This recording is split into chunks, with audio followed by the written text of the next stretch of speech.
Welcome to special story.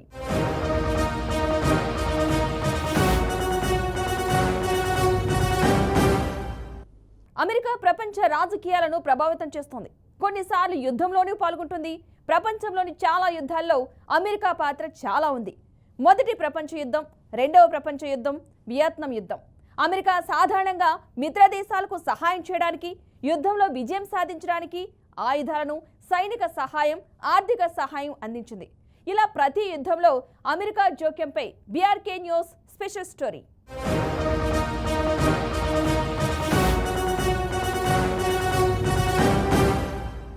ప్రపంచంలో జరిగిన ప్రతి యుద్ధం ప్రత్యేకమైనదని, యుద్ధాల్లో అమెరికా పాత్ర గణనీయమైనది. పలు యుద్ధాల్లో ఇది ఒక ముఖ్యమైన పాత్ర పోషించింది. మొదటి ప్రపంచ యుద్ధం, రెండవ ప్రపంచ యుద్ధం, కొరియా యుద్ధం, వెడెట్నీ యుద్ధం, ఇరాక్ యుద్ధం, ఆఫ్ఘనిస్తాన్ యుద్ధం వంటి పలు యుద్ధాల్లో అమెరికా సైనిక, ఆర్థిక సహాయం అందించింది. అమెరికా చారిత్రక స్పృహలో యునైటెడ్ స్టేట్స్ సార్వభౌమ రాష్ట్రాలు కరిగిపోయే సమాఖ్యగా ఉండాలా, లేదా సార్వభౌమ జాతీయ ప్రభుత్వంతో విడదీయరాని దేశంగా ఉండాలా, మానవుల స్వేచ్ఛకు సమాన హక్కుతో సృష్టించబడ్డారని ప్రకటించిన ఈ దేశం కొన్ని యుద్ధాల్లో స్వయంగా సైనిక చర్యలకు కూడా పాల్పడింది. అమెరికా రాజకీయాలకు, ప్రపంచంలోని యుద్ధాలకు సంబంధం ఏంటి? Watch the story.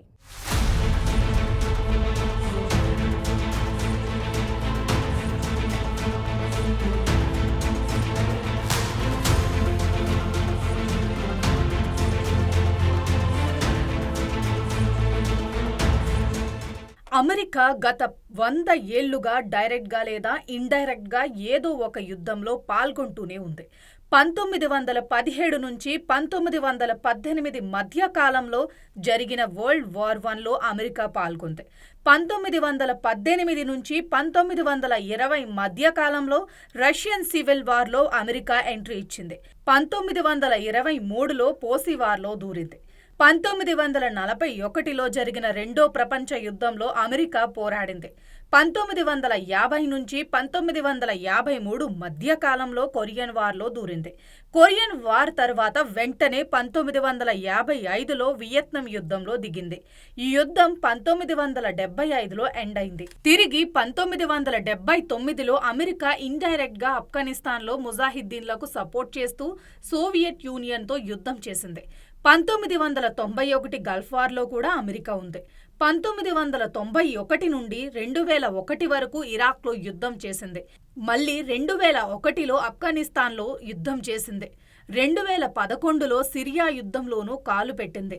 2021 ఆగస్టులో ఆఫ్ఘనిస్తాన్ నుండి వెనుదిరిగింది. ఇకనైనా అమెరికా ఏ యుద్ధాలు చేయకుండా నెమ్మదిగా ఉంటుంది అనుకునే లోపే 2022 మార్చిలో రష్యా ఉక్రెయిన్ యుద్ధంలో ఉక్రెయిన్కు బాహాటంగా సపోర్ట్ చేస్తూ యుద్ధంలో ఇండైరెక్ట్గా పాల్గొంది. అమెరికా ఈ చైన్ ఆఫ్ ఈవెంట్ చూస్తే ఎక్కడో తేడా కొడుతున్నట్లు అనిపిస్తుంది కదా. యుద్ధం అంటే ఎవరికి ఇష్టం ఉండదు, చావటానికి ఎవడు ఇష్టపడడు. కానీ అమెరికా మాత్రం ప్రతి యుద్ధంలో కొత్త పెళ్లికొడుకులా రెడీ అవుతూ ఉంటుంది. Why America always at war? అసలు అమెరికా ఎందుకు ఎప్పుడు యుద్ధాల్లో ఉంటుంది? But because it's the world, the numbers are for the healthcare company not as bad as you would think. They'll make the same. I think the healthcare companies should make pretty much the same money. I really don't believe they should be affected very much because it's just a redistribution of wealth. It's a redistribution where it could be the same top line, but it's going to be distributed differently. Europe's going to have to pay a little bit more. The rest of the world's going to have to pay a little bit more, and America's going to pay a lot less. Again, because it's a much smaller population than when you think of the whole world. So basically what we're doing is equalizing. There's a new word that I came up with, which I think is probably the best word. We're going to equalize, where we're all going to pay the same. We're going to pay what Europe's going to pay. We're going to all pay. Now, there may be some countries in dire need, and I would be willing to sacrifice that and help them. But it's called most favored nation. We are going to pay the lowest price there is in the world. We will get whoever is paying the lowest price.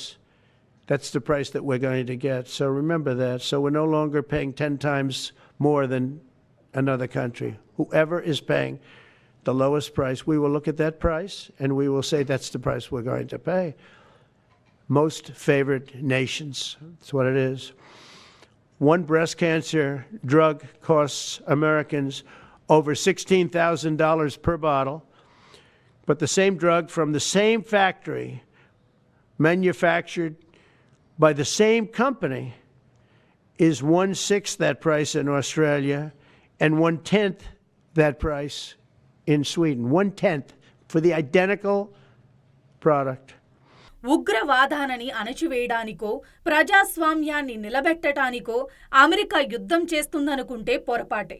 America యుద్ధ కలల వెనుక దాగి ఉన్న interesting and mind blowing రహస్యాలను తెలుసుకునే ముందు America ఎప్పుడూ ఎక్కడో ఒక చోట ఏదో ఒక యుద్ధంలో డైరెక్ట్గా లేదా ఇండైరెక్ట్గా పాల్గొనటానికి ముఖ్యమైన కారణం military industrial complex. Military industrial complex అనే వర్డ్ను మొట్టమొదటిగా కాయిన్ చేసిన వ్యక్తి అమెరికా రిపబ్లిక్ పార్టీ ప్రెసిడెంట్ వైడిఎస్ఎస్ వోర్డ్. మిలిటరీ ఇండస్ట్రియల్ కాంప్లెక్స్ అంటే అమెరికా యొక్క యుద్ధ ఆయుధాలను తయారు చేసే సమూహం.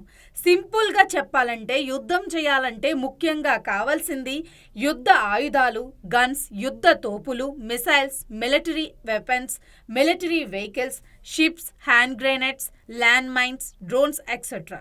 ఇలాంటి ఆయుధాలను తయారు చేసే కంపెనీస్ని మిలిటరీ ఇండస్ట్రియల్ కాంప్లెక్స్ అంటారు.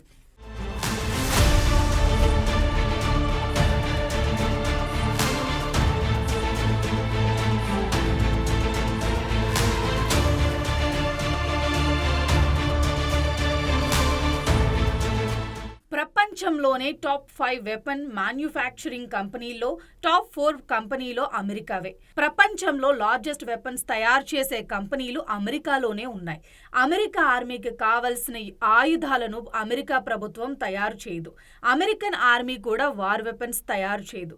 ఇక్కడ ప్రైవేట్ కంపెనీలు మ్యానుఫ్యాక్చరింగ్ చేస్తాయి. యుద్ధ ఆయుధాలను ఉత్పత్తి చేయడంలో టాప్ 1లో లాక్హీడ్ మార్టిన్ కంపెనీ ఉంది.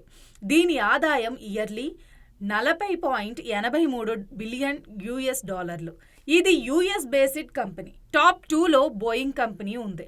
దీని ఇయర్లీ ఆదాయం $30 బిలియన్.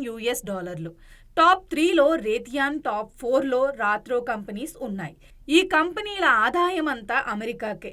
ఆ కంపెనీలన్నీ యుఎస్ బేస్డ్ కంపెనీలే. అమెరికన్ మిలిటరీకి యుద్ధ ఆయుధాలు ఈ కంపెనీల నుంచే సరఫరా అవుతాయి. ఆర్మ్స్ అండ్ వెపన్స్ మ్యానుఫ్యాక్చరింగ్ అనేది ప్రపంచంలోనే $1 బిలియన్ బిజినెస్. ఇది ఒక వ్యాపారం. యుద్ధ ఆయుధాలు తయారు చేయటం, అమ్మటం అనేది ఒక డార్క్ బిజినెస్.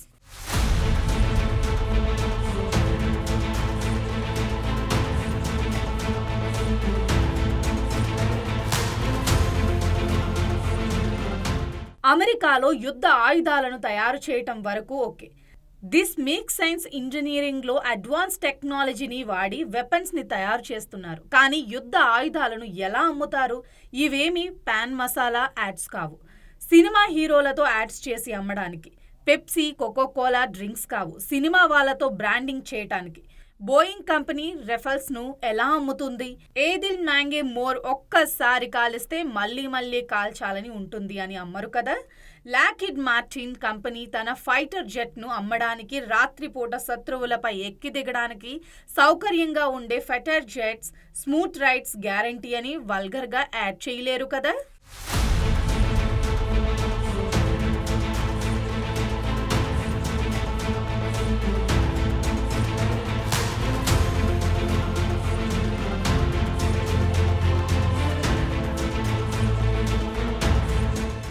యుద్ధ ఆయుధాలను సామాన్య ప్రజలు కొనరు. వీటిని కొనేది మిలిటరీ లేదా ఉగ్రవాద సంస్థలు. ఈ యుద్ధ ఆయుధాలు ఆర్మ్స్ ఎక్కువ కాలం నిల్వ ఉండకూడదు. ఎప్పటికప్పుడు అమ్ముడుపోవాలి. మెడిసిన్కు, ఫుడ్ ప్రొడక్ట్స్కు ఎలాగైతే ఎక్స్పైరీ డేట్స్ ఉన్నట్లు యుద్ధ ఆయుధాలకు కూడా ఎక్స్పైరీ డేట్ ఉంటుంది. యుద్ధ ఆయుధాలు అమ్ముడుపోవాలంటే ఎక్కడో ఒక చోట యుద్ధం జరగాలి. ఒక్కడో ఒక చోట ఫ్రిక్షనో లేదా గర్జనో జరగాలి. ఎక్కడ యుద్ధం జరగటం లేదు అంటే యుద్ధాన్ని సృష్టించాలి. ఎప్పటివో ఎందుకు, ఇప్పుడు ప్రజెంట్ జరుగుతున్న రష్యా ఉక్రెయిన్ మధ్య కూర్చుని మాట్లాడుకుంటే సాల్వ్ అయ్యే దానిని పరిష్కరించరు. ఎందుకంటే అమెరికా, యూరోప్ దేశాలలో యుద్ధ ఆయుధాలు తయారు చేసే కంపెనీలకు ఈ యుద్ధం జరగాలి. అది కూడా 1 నెల లేదా 2 నెలలు కాదు, కొన్ని ఏళ్ల పాటు యుద్ధం జరిగితేనే యుద్ధ ఆయుధాలు అమ్ముడుపోతాయి. స్టాక్స్ ఫెయిల్ కాకుండా స్మూత్గా మూవ్ అవుతాయి. Guns, bombs, tanks, warships, submarines వంటి ఆయుధాలు అమ్ముడుపోతాయి. ఈ ఆయుధాలు తయారు చేసే కంపెనీలు అమెరికన్ ఆర్మీపై డిపెండ్ అయ్యాయి. అమెరికన్ ఆర్మీ ఎప్పుడూ యుద్ధంలో ఉంటే అమెరికాలో టాప్లో ఉన్న యుద్ధ వెపన్స్ కంపెనీలు ఆయుధాలను అమెరికన్ ఆర్మీకి అమ్ముతారు. అమెరికన్ ఆర్మీ 2022లో $1.2 ట్రిలియన్ డిఫెన్స్ కోసమే ఖర్చు పెట్టింది. లాకిడ్ బోయింగ్ మ్యానుఫ్యాక్చరింగ్ కంపెనీకి అమెరికన్ యుద్ధ ఆయుధాలను తయారు చేయడానికి కాంట్రాక్ట్ ఇస్తుంది. లాకిడ్ మార్టిన్ కంపెనీ తన యొక్క 85% ప్రొడక్ట్స్ను అమెరికన్ ఆర్మీ కోసమే తయారు చేస్తుంది. అమెరికన్ ఆర్మీ నిత్యం యుద్ధంలో ఇన్వాల్వ్ అయితేనే వెపన్స్ తయారు చేసే కంపెనీల బిజినెస్ ఫ్లో అవుతుంది. ఈ యుద్ధం సామాన్లు అమ్మే కంపెనీల పెద్దలందరూ ఒక లాబీలాగా లేదా ఓ గ్రూప్ లాగా తయారయ్యి అమెరికన్ గవర్నమెంట్ను ఇన్ఫ్లుయెన్స్ చేస్తారు. ఈ లాబీని స్పెషల్ ఇంట్రెస్ట్ గ్రూప్ అంటారు. ఎప్పుడు అమెరికా ఏదో ఒక యుద్ధంలో ఉండేలా చూసుకోవాలంటూ పొలిటీషియన్స్ను ఇన్ఫ్లుయెన్స్ చేస్తారు. ఈ స్పెషల్ ఇంట్రెస్టింగ్ గ్రూప్ పొలిటీషియన్స్కు కూడా ఫండింగ్ ఇస్తారు. ఎలక్షన్ క్యాంపెయిన్ లేదా ఎలక్షన్ ర్యాలీలకు కనవలసిన డబ్బులను డొనేట్ చేస్తారు. ఈ డిఫెన్స్ ఇండస్ట్రియల్ లాబీస్ అమెరికా యొక్క కాంగ్రెస్నల్, సెంటర్, ప్రెసిడెన్షియల్ ఎలక్షన్స్కు కావలసిన డబ్బులను డొనేట్ చేస్తారు. అమెరికాలో 2 పెద్ద పార్టీలు ఉంటాయి. ఒకటి డెమోక్రటిక్, రెండోది రిపబ్లిక్ పార్టీ. 2019 ఎన్నికల్లో Lockheed Martin company republic party క్యాండిడేట్స్కు ఎలక్షన్ క్యాంపెయినింగ్ కోసం $1.2 మిలియన్ డొనేట్ చేసింది. అలాగే సేమ్ ఎలక్షన్లో $1.9 మిలియన్ డెమోక్రటిక్ పార్టీ సభ్యులకు కూడా డొనేట్ చేసింది. పవర్లో డెమోక్రటిక్ పార్టీ వచ్చినా లేదా రిపబ్లిక్ పార్టీ వచ్చినా లేదా ఏ పార్టీ అధికారంలోకి వచ్చినా డిఫెన్స్ ఇండస్ట్రీకి కావాల్సింది యుద్ధం. ఎక్కడో ఒక చోట యుద్ధం జరగాలి. ఎక్కడ యుద్ధం జరగలేదా యుద్ధాన్ని సృష్టించే బాధ్యత అమెరికన్ పొలిటీషియన్స్దే. ఈ లాబీ అమెరికన్ మీడియా అండ్ ప్రెస్ను కొన్నదనే పుకార్లు షికార్లు చేస్తున్నాయి. అందుకే అమెరికన్ మీడియా యుద్ధాన్ని ప్రమోట్ చేస్తుంది.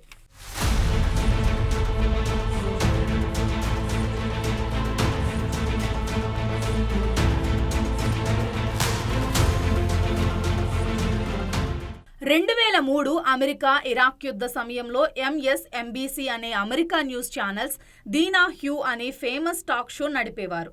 ఈ టాక్ షోకు యాంకర్గా ఫిల్ దానాహూ ఉండేవారు. అప్పట్లో ఇది చాలా ఫేమస్ టాక్ షో. ఫిల్ దానాహూ తన షోలో చాలాసార్లు ఇరాక్ యుద్ధానికి వ్యతిరేకంగా మాట్లాడారు. ప్రపంచ వ్యాప్తంగా జరిగే యుద్ధాల్లో లాభపడేది 4.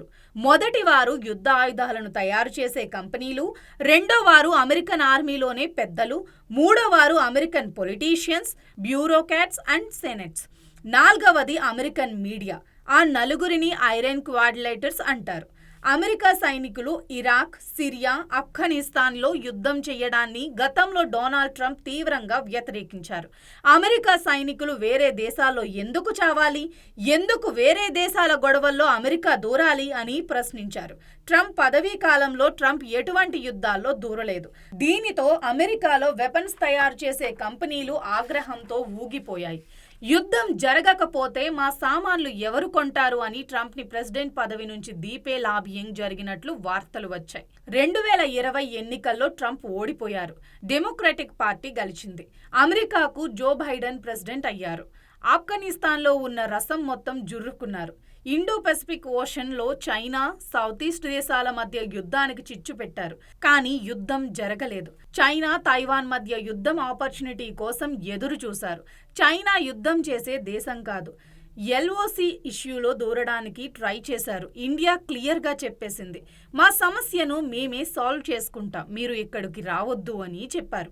ఎవరు దొరుకుతారని చూస్తున్న సమయంలో ఉక్రెయిన్ అధ్యక్షుడు దొరకటంతో ఉక్రెయిన్ను యుద్ధభూమిగా మార్చారు. యుద్ధ సామాన్లు అమ్మే అమెరికా కంపెనీలు తమ కంపెనీలను ఓపెన్ చేశాయి. అమెరికా దేశం శాంతిని కోరుకుంటే 90 యుద్ధాలు ఆపి ఉండేది.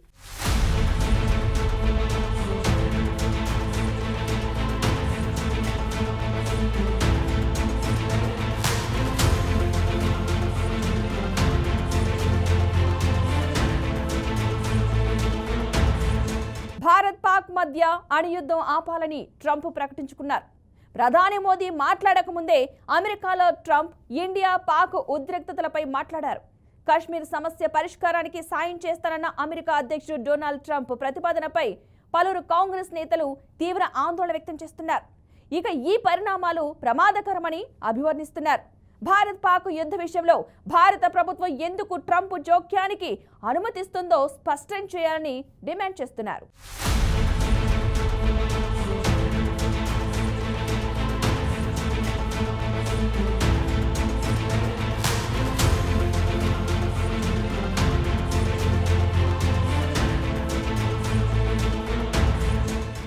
రెండు దేశాలతో వాణిజ్యం నిలిపివేస్తానని బెదిరించి భారత్ పాకిస్తాన్ను కాల్పుల విరమణకు ఒప్పించానని అమెరికా అధ్యక్షుడు డొనాల్డ్ ట్రంప్ వెల్లడించారు. వైట్ హౌస్లో విలేకరుల సమావేశంలో ట్రంప్ మాట్లాడుతూ, మీతో చాలా పెద్ద మొత్తంలో వాణిజ్యం చేయనున్నామని ఆ రెండు దేశాలకు చెప్పానన్నారు. ఇక యుద్ధం ఆపేయండి, మీరు ఆపేస్తే మనం వాణిజ్యం చేద్దాం, మీరు ఆపకపోతే మాతో ఇక మీరు ఎటువంటి వాణిజ్యం చేయలేరు అని భారత్ పాక్ను బెదిరించానని ట్రంప్ తెలిపారు. హఠాత్తుగా ఆ రెండు దేశాలు కూడా తాము కూడా యుద్ధం ఆపేయాలని ఆలోచిస్తున్నట్టు చెప్పాయని ఆయన అన్నారు. ఆ రెండు దేశాల నిర్ణయాలపై వాణిజ్యం బలమైన ప్రభావం చూపించిందని ఆయన చెప్పారు. There is, and you saw that when I knocked out ISIS in 3 weeks. People said it would take 4 years, 5 years. We did it in 3 weeks. Just days ago, my administration successfully brokered a historic ceasefire to stop the escalating violence between India and Pakistan. And I used trade to a large extent to do it. I said, fellas, come on, let's make a deal. Let's do some trading. Let's not trade nuclear missiles. Let's trade the things that you make so beautifully. And they both have very powerful leaders, very strong leaders, good leaders, smart leaders. And it all stopped. Hopefully it'll remain that way, but it all stopped. But we've come a long way, and it could be, millions of people. ఇంతవరకు ఒకే అనిపించినా భారత్ మాత్రం ఒకే మాట చెప్పింది. Trump వద్దు, భారత ప్రభుత్వ వర్గాలు ఈ విషయంపై చాలా స్పష్టమైన ప్రకటన చేశారు. కశ్మీర్ విషయంలో మాకు ఎటువంటి సందేహం లేదు. ఇది పూర్తిగా భారత్కు సంబంధించిన అంతర్గత విషయం. మేము పీఓకేను తిరిగి పొందడమే లక్ష్యం. ఈ విషయంపై మేము ఎవరితోనూ చర్చించదలుచుకోలేదు. మధ్యవర్తిత్వం అనేది అనవసరం. ఎవరూ అడగవద్దు. ఇది వింటేనే అర్థమవుతుంది. భారత్కు ఇది ఒక గంభీరమైన దేశ భద్రతకు సంబంధించిన విషయంగా ఉంది. ఇందులో విదేశీ నేతల జోక్యం అస్సలు అవసరం లేదు. ఇది మొదటిసారి కాదు. ఇంతకు ముందు కూడా అమెరికా నేతలు, ఐక్యరాజ్య సమితి లాంటి అంతర్జాతీయ సంస్థలు మధ్యవర్తిత్వం చేయాలని కోరిన సందర్భాలు ఉన్నాయి. అమెరికా వంటి దేశాలు మధ్యవర్తిత్వం చేస్తేనే శాంతి సాధ్యమవుతుంది అని అన్నారు. కానీ ఇది భారత్కు సరిపడే స్పందన కాదు. हमारे वीर सैनिकों ने ऑपरेशन सिंदूर के लक्ष्यों की प्राप्ति के लिए असीम शौर्य का प्रदर्शन किया. मैं उनकी वीरता को, उनके साहस को, उनके पराक्रम को आज समर्पित करता हूं. हमारे देश की हर माता को, देश की हर बहन को और देश की हर बेटी को ये पराक्रम समर्पित करता हूं. साथियों, 22 अप्रैल को पहलगाम में आतंकवादियों ने जो बर्बरता दिखाई थी, उसने देश और दुनिया को झकझोर दिया था. छुट्टियां मना रहे निर्दोष मासूम नागरिकों को धर्म पूछकर उनके परिवार के सामने, उनके बच्चों के सामने बेरहमी से मार डालना. భారత్ చెప్పేది ఒక్కటే, పాక్ నిజంగా శాంతి కోరుకుంటే మొదట ఉగ్రవాదాన్ని ఆపాలి. మేము ఎలాంటి చర్చ అయినా చేయటానికి సిద్ధం, కానీ ముందు వారు ఉగ్రవాదాన్ని ప్రోత్సహించడం ఆపాలి. అలా కాకుండా నేరుగా కశ్మీర్ గురించి చర్చ చేద్దామంటుంటే అది కుదరదు. అంతేకాకుండా భారత్ స్పష్టంగా చెప్పింది, పీఓకేను తిరిగి ఇచ్చే విషయంలో మాత్రమే చర్చ ఉంటుంది. మిగతా ఏ అంశంపైనా మేం మాట్లాడం. ఇక్కడ అసలు అంశం ఏంటంటే అమెరికా చేస్తున్న ఆఫర్ ఒక రకంగా ఆ దేశం తమకు ఉన్న అంతర్జాతీయ స్థాయిని ఉపయోగించి ప్రపంచానికి మేమే శాంతి దూతలమన్న భావన కలిగించాలన్నది. కానీ భారత్ మాత్రం చాలా స్పష్టమైన నిర్ణయం తీసుకుంది. స్వతంత్రత విషయంలో ఎలాంటి మధ్యవర్తిత్వానికి స్థానం లేదు. కాంగ్రెస్ సీనియర్ నేత, రాజస్థాన్ మాజీ ముఖ్యమంత్రి అశోక్ గెహ్లాట్ తీవ్ర ఆందోళన వ్యక్తం చేశారు.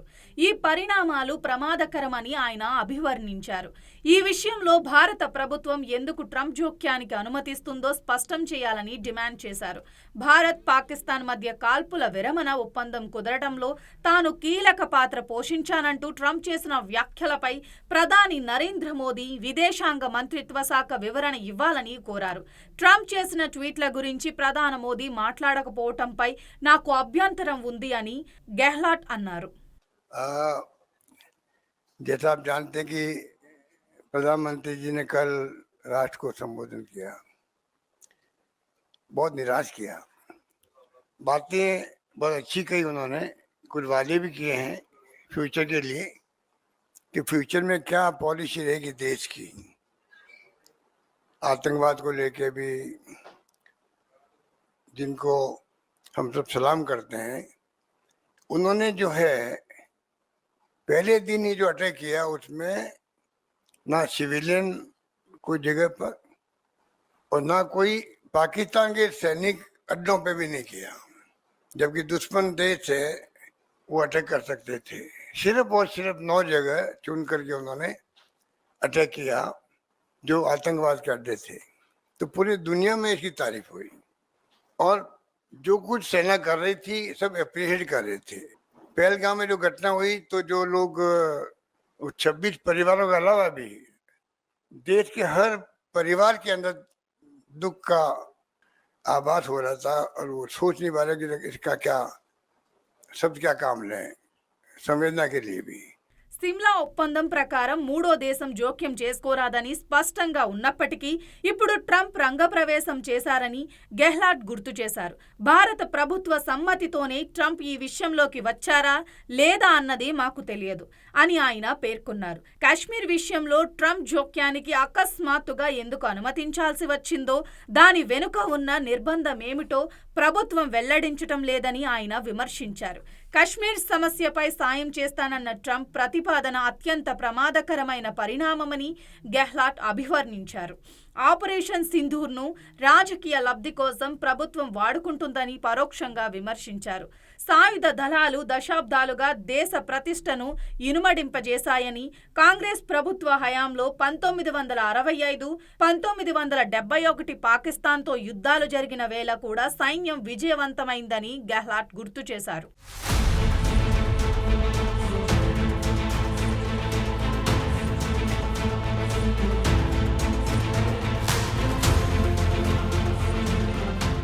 యుద్ధం తప్ప మరేమీ లేనట్లుగా అమెరికన్ చరిత్రలో ఎక్కువ భాగం ఒక యుద్ధం నుంచి మరొక యుద్ధానికి వెళ్ళింది. గత 2.5 శతాబ్దాలుగా చాలా మంది అమెరికన్లు ప్రతి 30 సంవత్సరాలకు ఒకసారి మాత్రమే వాస్తవ యుద్ధాల వల్ల ఇబ్బంది పడ్డారు. ప్రధాన యుద్ధాలకు దారితీసిన పోటీని అంతం చేయడానికి యునైటెడ్ స్టేట్స్ ఐక్యరాజ్య సమితిని సృష్టించి ప్రపంచ పోలీస్ పాత్రను కూడా అమెరికానే చేపట్టింది. ప్రపంచంలో యుద్ధోన్మాదానికి అమెరికా నిదర్శనంగా నిలిచిందా అంటే అవుననే అంటున్నాయి కొన్ని సర్వేలు.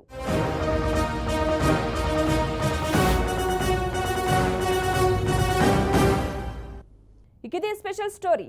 Keep watching BRK news Telugu సత్తా.